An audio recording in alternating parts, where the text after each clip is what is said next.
Ready to move in premium triplex villas at Bachapalli APR Projects.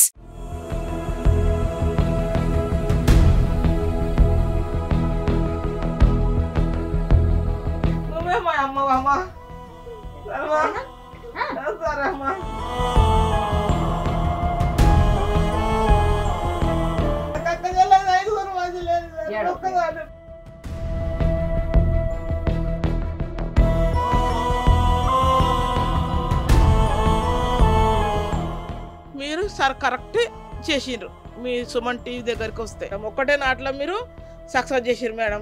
వందనాలు madam మీకు. మా నాయన లేనందుకు నువ్వు చేసినావు మేడం. గత కొద్ది రోజులుగా ఈ తల్లి తండ్రి కన్న కొడుకుతోటి పడుతున్నటువంటి కష్టం మనందరం చూసాము. మొత్తం కళ్ళు సారా అన్ని ఆగొచ్చి మమ్మల్ని ఇద్దరు ఎత్తేసి కొడతాడు మేడం. ముఖ్యంగా ఆ తల్లి పట్ల చాలా దారుణంగా ప్రవర్తిస్తున్నటువంటి ఆ కొడుకు అసలు ఏం చేయాలో అర్థం కానటువంటి సిచ్యుయేషన్లో ఆమె ఎన్నోసార్లు పోలీస్ స్టేషన్ల చుట్టూ తిరిగి అలసిపోయి మీడియా ముందుకు వచ్చారు. ఒకసారి ఆల్రెడీ మనం ఇంటర్వ్యూ చేసాం. నిన్న మళ్ళీ సుమన్ టీవీకి వచ్చారు. అలాగే కొనసాగుతుందమ్మా, కొడతనే ఉన్నాడు, ఇంకా హెరాస్ చేస్తూనే ఉన్నాడు మమ్మల్ని అని చెప్పేసి ఆవిడ చెప్పారు. అప్పుడు మనకి ప్రియా చౌదరి గారు, మనందరికి తెలుసు, ఫ్యామిలీ కౌన్సిలర్ ఆవిడ నేను కూడా వాళ్ళతో మాట్లాడాము. చాలా సార్లు వాళ్ళు పోలీస్ స్టేషన్ వెళ్ళినా వాళ్ళ సమస్యకు పరిష్కారం దొరకలేదు. పోలీసు వాళ్ళు ఏం పట్టించుకోరు. పోలీసులు ఏమంటారు, ఎందుకు ఉంచుకుంటారు, పొద్దుమీకి పంపించేస్తారు. తర్వాత సుమన్ టీవీ ఇనిషియేటివ్ తీసుకొని ముఖ్యంగా ప్రియా చౌదరి గారే సిఐతో కూడా మాట్లాడారు, ఎందుకు కేసు తీసుకోరు అని చెప్పి. సార్ నమస్తే, నా పేరు Priya Chowdary from Suman TV sir.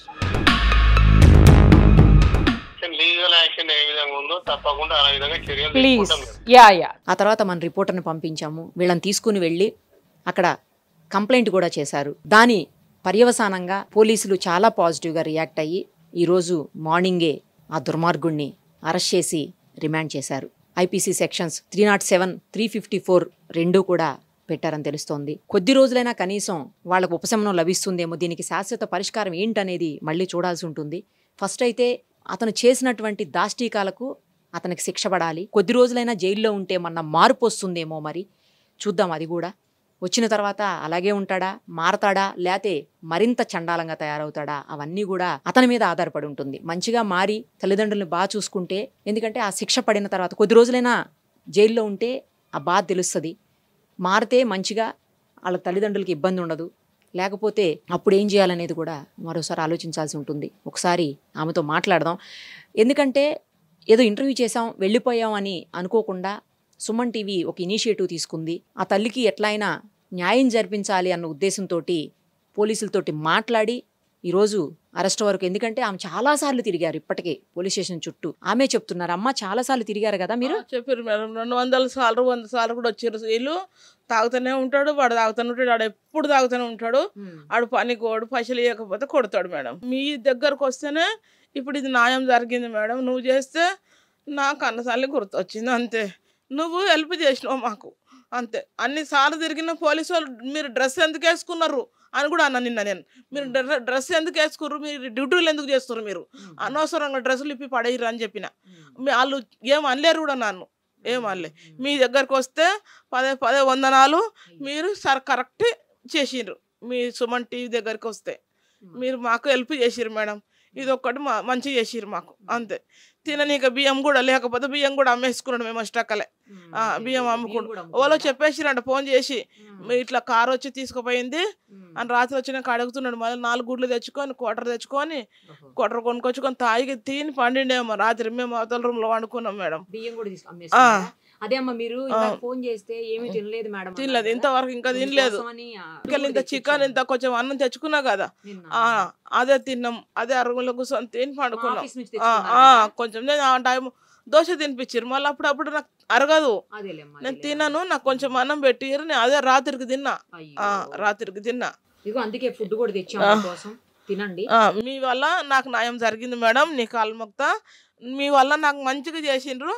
లేకపోతే మమ్మల్ని కొట్టి ఇదే అందరు వచ్చిర్రు, బస్సులో వాళ్ళు అందరు వచ్చిర్రు, అందరు చెప్పిర్రు. అవి చెప్పేసారు, అందరి పేర్లు రాసుకున్నారు. మస్తు కొడతాడు వీడు, తీసుకుపోయినారు అని అందరు చెప్పేసారు. షాప్ అయినా కూడా వచ్చి కరెంట్ షార్ట్ పెడతాడు, వాళ్ళ అమ్మక ఈటర్ తీసుకున్నావో ఈటర్ తీసుకొని కరెంట్ షార్ట్ పెడతాడు, వాడు తీసుకుపోయినరా అని చెప్పేసారు. అందరు చెప్పేసారు, పేర్లు రాసుకున్నారు. ఈ దిండు ఒక బెడ్షీట్ పెట్టిడు కదా మొక్కారికి, అవి కూడా తీసుకుపోయినరు తీసుకొని పోయారు. న్యాయం జరిగింది మేడం, న్యాయం జరిగింది మేడం. మళ్ళీ ఆయనను రాకుండా చెయ్యాలి మీరు. ఆయన వస్తే మళ్ళీ మేము ఫోన్ చేస్తాం. ఎట్లా అంటే మా అన్నకు నువ్వు ఫోన్ చేయాలి. అన్న హెల్ప్ చేస్తాడు. అన్న అత్తగారి దగ్గర డబ్బులు ఉన్నాయి. ఇది ఒకటి, ఇది అన్నది బాలరాజ్. నువ్వు వేరే వేరే పోలీసు వాళ్ళని తొలకొచ్చినావు అనుకో, నిన్ను తీసుకొని నీ మీద తీసుకుంటా అని చెప్పు మేడం. నేను ఆడ పోలీసు ఆయనతో కూడా ఫోన్ మాట్లాడించిన. రంగోళ్ళ బాలరాజ్ అని వస్తుంది, అదేనా? అన్ననే, మా అన్ననే.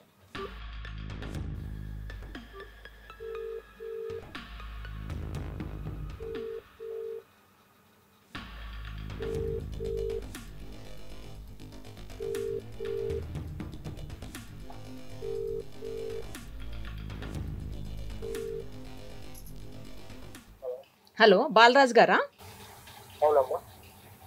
నేను సుమన్ టీవీ నుంచి మాట్లాడుతున్నా, నిరుపమ నా పేరు.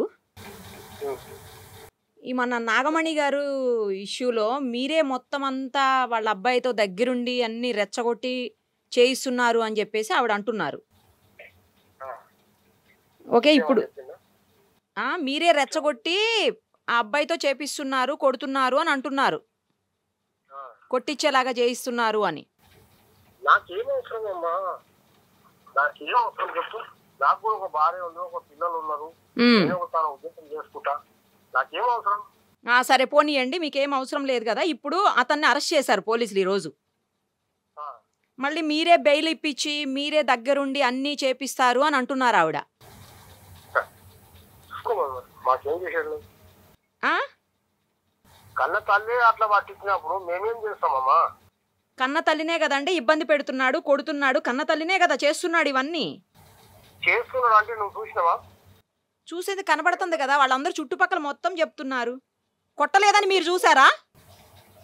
మేడం వాళ్ళని ఎన్ని నెప్పి వాళ్ళ కొట్టరు, ఏమో ఏళ్ళు కొట్టరు అని ఏమేమి చేశారు నీకు తెలుసా మేడం? అది మీకు తెలుసా? వాళ్ళు అతను కొట్టట్లేదని చెప్తున్నారు, మీరు కొట్టట్లేదని మీరు చూసారా? నాకు తెలియదమ్మా. మరి మీరు ఎందుకు అసలు అండి ఇన్వాల్వ్ అయ్యేది? వాళ్ళ కుటుంబము, వాళ్ళ కొడుకు, వాళ్ళ తల్లిదండ్రులు వాళ్ళు చూసుకుంటారు, మీరు అసలు ఇన్వాల్వ్ కాకండి. నాకు అవసరమే లేదని చెప్పినా ఇంకా ఎందుకమ్మా? సరే, మీరు ఇప్పుడు బెయిల్ అవన్నీ ఇప్పించేది ఎవరు ఏంటని మాకు కూడా తెలుస్తాయి, ఇప్పిస్తే తెలుస్తుంది. ఒకవేళ అలా గనక జరిగితే మీకు ఖచ్చితంగా ఇంట్రెస్ట్ ఉండి మీరే ఇవన్నీ చేస్తున్నారని మేము కూడా నమ్మాల్సి వస్తుంది. సరేనా? నేను అన్ని ఎప్పటికప్పుడు కనుక్కుంటూనే ఉంటాను. ఇదంతా కూడా రికార్డ్ చేస్తున్నాము, వీడియోలో మొత్తం వస్తుంది. ఓకేనా? మీకేం భయం లేదు, బాధ లేదు. మీకు చెప్తున్నాను, మీరు మళ్ళీ ఈ రోజు చెప్పింది నాకు సంబంధం లేదు అని నేను ఆ రోజు చెప్పినా, నాకు సంబంధం లేదని మీరు అన్నా, రేపొద్దున మీరు ఇన్వాల్వ్ అయినా అవన్నీ కూడా మా దగ్గర రికార్డు ఉంటుంది, అందుకు చెప్తున్నాను. ఓకేనా? ఉంచుకోవటం కాదు, మీ అందరికీ కనబడేలాగా బయటకే వేస్తాము. ఇది దాచిపెట్టుకునే కాదు తీసేది ఇది. అదే మీరు ఇన్వాల్వ్ కాకండి, మీకేం సంబంధం లేదన్నారుగా, మీరు ఇన్వాల్వ్ కాకండి. బెయిల్ అని అదని ఇదని మళ్ళీ పోలీసుల దగ్గరికి వెళ్ళటం, మీరు కోర్టు దగ్గరికి జైలు దగ్గరికి వెళ్ళి అతనితో మాట్లాడడం అవన్నీ ఏం చేయకండి. వాళ్ళు అవసరం లేదంటున్నప్పుడు వాళ్ళు తల్లి కొడుకు అతను వాళ్ళు చూసుకుంటారు, తల్లిదండ్రులు కొడుకు వాళ్ళు చూసుకుంటారులేండి. అందుకే మీరు ఇన్వాల్వ్ కాకండి అయితే, సరేనా? అదే సరే ఓకే రైట్. ఈ విషయంలో అయితే ఇన్వాల్వ్ కాకండి మీరు. వాళ్ళ కొడుకు, వాళ్ళ తల్లి, వాళ్ళ తండ్రి అదే వాళ్ళు చూసుకుంటారు, అందుకే మీరు ఇన్వాల్వ్ కాకండి. మళ్ళా మరి వాళ్ళే చూసుకున్నారు కానీ మా ఎందుకమ్మా ఉట్టిగా మా మీద కంప్లైంట్ ఇస్తే? అందుకే అండి డిఎస్పీ ఎరకనకు ఒక సెకండ్ లో వస్తా అంటాడు మా మామ అంటాడు మేడం, మా కొడుకు మీరు తీసుకొస్తారు, మా మామనే నన్ను ఒక్క నిమిషంలో తీసుకొస్తాడు బయటకని అంటున్నాడు అంట అతను. అతను చెప్పే మాటలు మీరు నమ్ముతారా? సరే, మా మామ దగ్గర బోల్డ్ అన్ని డబ్బులు పైసలు ఉన్నాయి, పైసలు కట్టేసి పోలీసులకి వెంటనే మా మామ బయటికి తీసుకొస్తాడు, నన్ను ఎవరు ఏం చేయలేరు అని అంటున్నాడంట. నాకెట్లా తెలుస్తుంది మీరు కోటీశ్వర్లా బెకార్లో? నాకేం తెలుస్తుంది? ఆ అబ్బాయి చెప్పింది చెప్తుంటే మీకు. మేము కూడా ఒక తాన పని చేసుకుంటాం. సరే పోనీలే, మీరు ఇన్వాల్వ్ కాకండి సరేనా. మాకేమవసరం అమ్మా, వాళ్ళ తల్లి వాళ్ళ తండ్రి. సరే మీరు ఏమవసరం అని అంటున్నారు తప్ప నేను ఇన్వాల్వ్ కాను అనే మాట మీరు మాట్లాడలే. నేను ఇప్పుడు 10 సార్లు అన్నా కూడా మీరు అదే మాట చెప్తున్నారు మళ్ళీ. నాకు అవసరం లేదు కదా. అదే నేను అవ్వనమ్మా, నాకు అవసరం లేదని చెప్పట్లే మీరు. నాకు అవసరం ఏముంది ఇదే మాట మాట్లాడుతున్నారు. నేను అవ్వనమ్మా అని మీరు మాట్లాడలేరు. వాళ్ళతో నాకు సంబంధమే లేదు. సరే మీరు ఇన్వాల్వ్ కాకండి అయితే, ఓకేనా. మాకెందుకమ్మా ఇన్వాల్వ్ కానీ, మాకేమన్నా అవసరమా? ఆయన 10 రూపాయలు నాకు తెచ్చిస్తే అందరు చెప్పారు మేడం. కాదండి మీరు అదే చెప్తున్నా. నేను ఇప్పుడు కూడా సరే అమ్మా నేను ఇన్వాల్వ్ కాను అని అనట్లా. నేనెందుకు అవుతాను, నాకేం అవసరం, ఇదే మాట్లాడుతున్నారు మీరు. నన్ను మళ్ళీ రివర్స్ లో క్వశ్చన్ చేస్తున్నారు మీరు. నాకు అవసరం లేదమ్మా, నాకు అవసరం లేదు కాబట్టి నేను మాట్లాడుతున్నాను. అందుకనే అవసరం లేదన్నప్పుడు ఒక మాట చెప్పేయండి, సరే అమ్మా నేను ఇన్వాల్వ్ గానని చెప్పేయండి, అయిపోతుంది. ఇంతసేపు డిస్కషన్ ఉండదు కదా అండి. వాళ్ళతో నాకు సంబంధం ఏం లేదు. సరే మీరు ఇన్వాల్వ్ కాకండి అయితే, ఓకేనా. వాళ్ళు ఏమన్నా చేసుకుంటారు, మీరు అసలు వాళ్ళ విషయంలో జోక్యం చేసుకోబాకండి. అదే మీరు జోక్యం చేసుకోవాకండి. మాకెందుకు జోక్యం చేసుకోనికి, మాకు అవసరమే లేదు. సరే ఓకే, అవసరం లేదు కాబట్టి మేము సపరేట్ ఒప్పుకున్నాం. సరే ఓకే. అతను చూడండి నేను ఇన్వాల్వ్ కానమ్మా అని చెప్పట్లే. నాకేం అవసరం ఎంతసేపు నాకేం అవసరం అంటే పెద్ద సార్ ఎరకనంట నువ్వు జైల్లో వాడు, నేను ఒక్క సెకండ్ లో తొలకొస్తాను ఆయన్నే చెప్తాడు మేడం.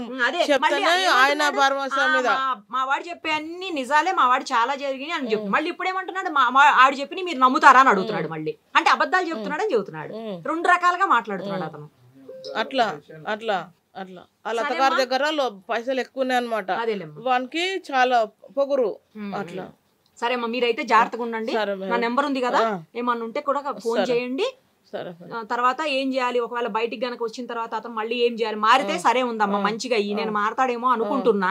ఎందుకంటే కొద్ది రోజులు జైల్లో ఉండొస్తే ఆ బాధ తెలుస్తుంది మేడం. ఇప్పుడు ఇంత అట్లయితే అమ్మో వద్దు, అందుకే బాధ తెలుస్తుంది. ఎప్పుడు వస్తే తెల్లందా కూడా వండుకుంటే ఎప్పుడు వస్తుడా అని ఉంటది మాకు. ఇప్పుడు తెల్లదాకా నిద్ర రాదు మాకు, కోర్టుకు పంపేశారు, భయం అవుతుంది మాకు, జైలుకు పంపేశారు. ఎప్పుడు వస్తుడా నిద్ర రాదు. పొద్దున పోలీసు వాళ్ళే వచ్చి లేవట్టిర్రు. అదే భయపడకండి, జైలుకి అయితే వెళ్ళిపోయాడు. రిమాండ్ చేసి జైలుకి పంపించారు.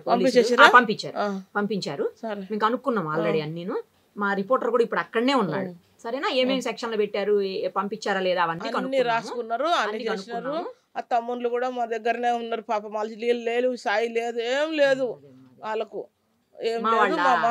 మీ వాళ్ళు కూడా చాలా హెల్ప్ చేసిర్రు. వాళ్ళు కూడా నాకు ఇక్కడ వదిలిపెట్టిపోతే మా వానికి ఫోన్ చేసిరంట, మీ వాళ్ళు ఇడికి పోయిర్రంట అని.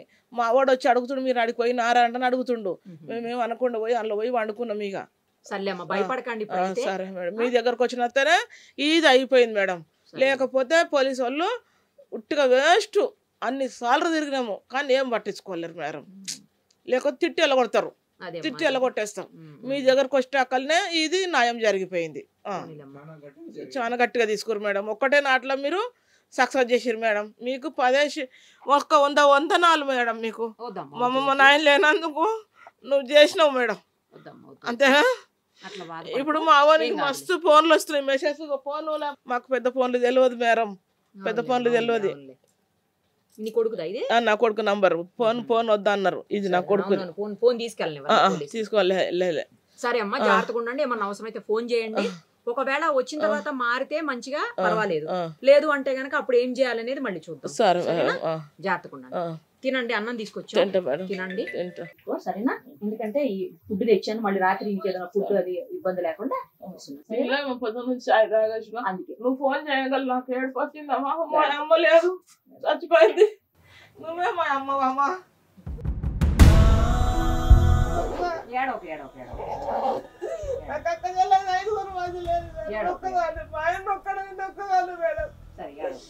ఇంటికి కొడుకు రానియాడు మేడం, ఇంకేమో లేరుకోవాలమ్మా. రానియారు మేడం, ఏం కాదు సరేనా. సరే ఓకేనా, తినండి, అన్నం తినండి సరేనా.